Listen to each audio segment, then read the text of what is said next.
ابن سینا، جن کا اصل نام ابو علی حسین بن عبداللہ ابن سینا تھا، 980 عیسوی میں بخارا، موجودہ ازبکستان کے قریب ایک گاؤں افشانہ میں پیدا ہوئے۔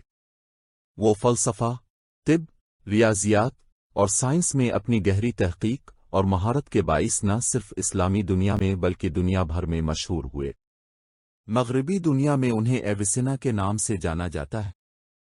ابن سینا کو شیخ الرئیس اور حکیم کے القابات سے بھی نوازا گیا۔ ان کی مشہور ترین کتاب القانون فی الطب، دی کینن آف میڈیسن ہے، جو قرون وسطی کے یورپ میں طب کی تعلیم کے لیے کئی صدیوں تک بنیادی حوالہ رہی۔ اس کتاب میں طب کی اصولی بنیادیں، امراض کی تشخیص اور ان کے علاج پر تفصیل سے بحث کی گئی ہے۔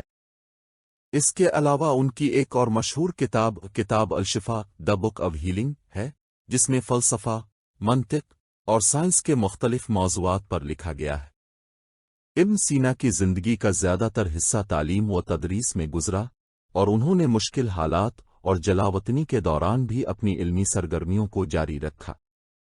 وہ اپنے دور کے سب سے بڑے حکیم اور فلسفی مانے جاتے ہیں، اور ان کے افکار نے نہ صرف اسلامی فلسفے بلکہ مغربی فلسفے اور طب پر بھی گہرے اثرات چھوڑے۔ ان کی وفات 1037 عیسوی میں ایران کے شہر ہمدان میں ہوئی، اور وہیں ان کی تدفین کی گئی۔